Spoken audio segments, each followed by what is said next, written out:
देश की सबसे बड़ी आईटी कंपनियों में लग गई है नौकरियों की छटनी की झड़ी।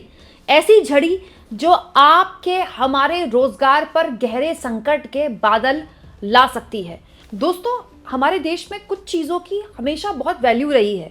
दोस्तों, किस नेता ने किसके लिए क्या बोला, कौन चुनाव जीत रहा है, हार रहा है, ये खबरें तो मैं आपको दिखाती ही रहती हूँ। लेकिन कुछ खबरें एक्चुअली में आपके आपके परिवार वालों के लिए बहुत ज़रूरी है और मैं नहीं चाहती कि इन खबरों के पीछे ये खबरें छिप जाएं, क्योंकि ये एक ऐसी खबर है जो देश की सबसे बड़ी कंपनी से निकल कर आई है। TCS, Tata consultancy services. दोस्तों, देश की सबसे बड़ी आईटी कंपनियों में से एक टीसीएस में रिकॉर्ड छटनी हो रही है।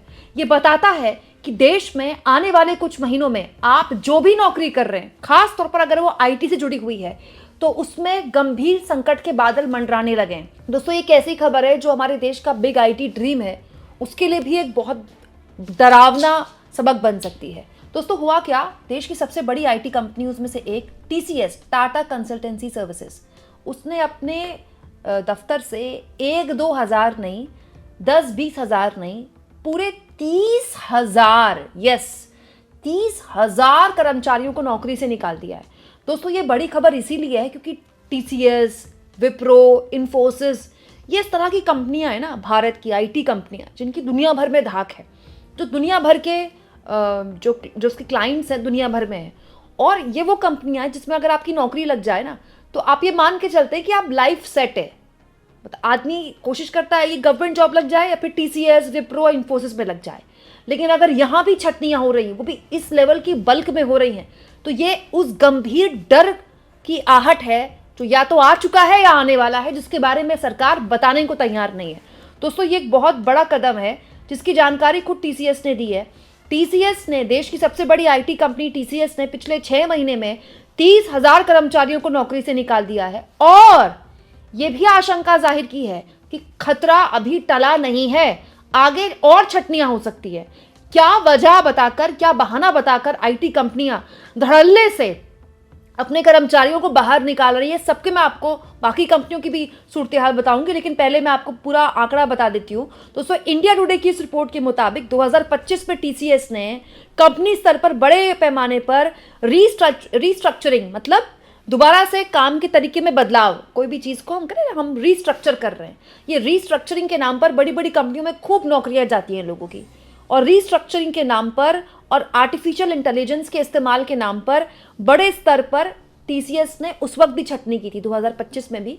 और अब फिर खबर आई है कि पिछले 6 महीने में टीसीएस ने 30,000 कर्मचारियों को नौकरी से निकाल दिया है, टर्मिनेट कर दिया है। और अभी कंपनी कह रही है कि ये 2026 तक चल सकता है, मतलब अभी आगे टर्मिनेशन और चल सकते हैं। दोस्तों, यहाँ अगर आपको ऐसा लग रहा है कि केवल टीसीएस ही कर रहा है, तो नहीं, अमेजॉन ने भी बड़े लेवल पर यहाँ छटनियाँ की हैं ऑल ओवर वर्ल्ड। और यहाँ भी दोस्तों, भारत के लिए ये एक झटका इसीलिए है क्योंकि भारत के बहुत सारे कर्मचारी अमेजॉन में काम कर रहे हैं। अमेजॉन, जिसमें 1.5 मिलियन पीपल काम कर रहे हैं, 1.5 मिलियन लोग काम कर रहे हैं, उसने भी देखिए पिछले साल एआई की वजह से बड़े लेवल पर अपने यहाँ छटनी की थी।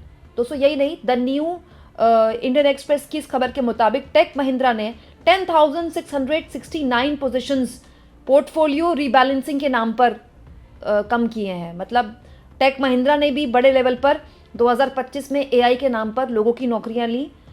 कॉग्निजेंट, बहुत बड़ी कंपनी है, इसका भी आपने नाम सुना होगा, 3500 यहाँ भी पोजीशंस गई। इसके बहुत से रीजंस है दोस्तों, एआई तो इसका एक बहुत बड़ा रीज़न है ही।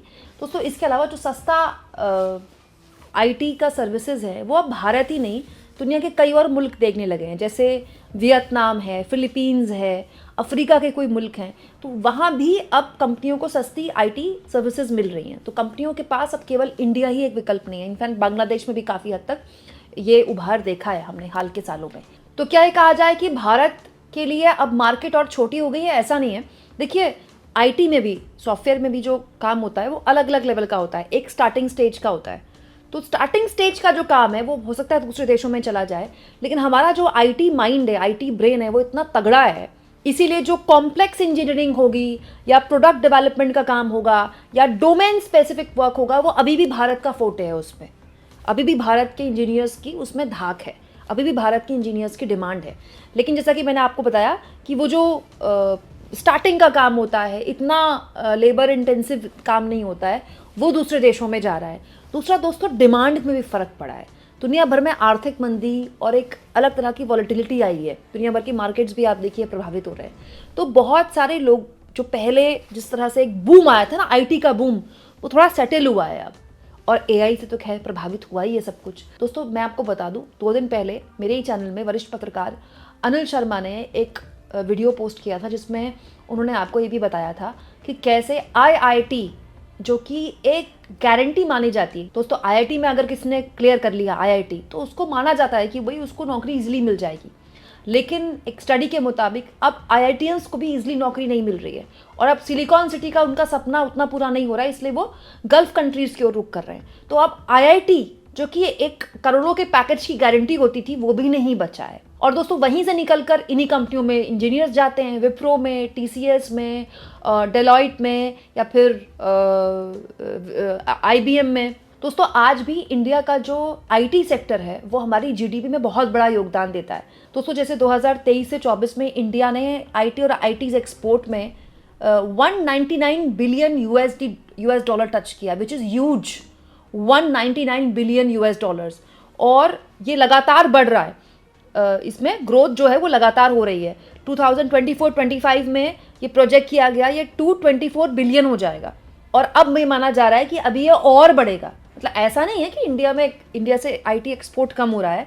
हो सकता है, ऐसा एस्टिमेट है दोस्तों कि आने वाले वक्त में 824.4 बिलियन तक ये यूएस डॉलर तक पहुंच जाए। मतलब इंडिया का जो एक्सपोर्ट है वो होता रहेगा। लेकिन इस बीच छटनियों का डर भी है, और इस बार जो छटनियाँ हो रही हैं वो हर लेवल पर हो रही है। वो स्टार्टिंग जो जूनियर लेवल पर है उनकी भी हो रही हैं, जो मिड लेवल पर भी है उनकी भी हो रही है। और ये आज से नहीं हो रहा है। पिछले साल अगर आप पिछले साल के मिड से देखें, जून जुलाई से देखें, तो आपको ऐसी बथेरी खबरें मिल जाएंगी जिसमें अलग अलग आईटी कंपनियां लगातार छटनियां कर रही हैं। इनफैक्ट मैंने एक खबर भी देखी थी पिछले साल, जिसमें बैंगलोर, पुणे, जो कि आईटी हब्स हैं भारत के, वहाँ के रियल स्टेट सेक्टर को बहुत प्रभाव पड़ा है। क्योंकि वहाँ लोगों की नौकरियाँ गई तो वो पीजी, वो रेंटल अपार्टमेंट जो लोग रेंट में लेते थे, वो प्रभावित हुए हैं। क्योंकि यहाँ पर तो होता ही पूरा आईटी एक्सपोर्ट का काम है। तो ये एक ऐसा सेक्टर रहा है जो इंडिया की ग्रोथ स्टोरी को दर्शाता रहा है। लेकिन वहाँ अगर टीसीएस जैसी कंपनियाँ इतने बड़े लेवल पर 30-30 हज़ार लोगों को 6-6 महीने में निकाल रही हैं, तो फिर आप बताइए कि ये ऐसी स्थिति है जिसके लिए हमारे देश के इंजीनियर्स तैयार हैं कि नहीं है। तो खैर इंजीनियर्स ही जाने, लेकिन सरकार तैयार है कि नहीं है, ये अपने आप में गंभीर मसला है। मैं पूरी उम्मीद करती हूँ कि आने वाला जो बजट है इस पर ज़रूर कोई ना कोई रूपरेखा सरकार के पास होगी। सरकार इस पर नज़र बनाए होगी। वित्त मंत्री निर्मला सीतारमण की नज़र इस पर होगी। जैसा कि मैंने कहा, भारत की ग्रोथ स्टोरी दिखाता है भाई। हम पूरी दुनिया में हमारे डॉक्टर्स, हमारे इंजीनियर्स की वजह से जाने जाते हैं। आज भी अमेजोन में, गूगल में, जितनी भी बड़ी कंपनियां, उनमें मोस्टली इंडियंस काम करते हैं और इंडियंस के इंटेलिजेंस की वजह से वो कंपनियां चल रही है। लेकिन अगर भारत में ही आईटी कंपनियों में इतने बड़े लेवल पर छटनियां होंगी तो आप ऑल ओवर वर्ल्ड आप इसका प्रभाव देखेंगे, और जाहिर तौर पर उसका इंडिया पर प्रभाव पड़ेगा तब जब ऑलरेडी हम 50% टैरिफ झेल रहे हैं अमेरिका का। कई दूसरे सेक्टर्स उससे पहले ही प्रभावित हैं। आपको क्या लगता है दोस्तों? कमेंट बॉक्स में ज़रूर लिखें, और जितना हो सके चैनल को शेयर भी करें और सब्सक्राइब भी।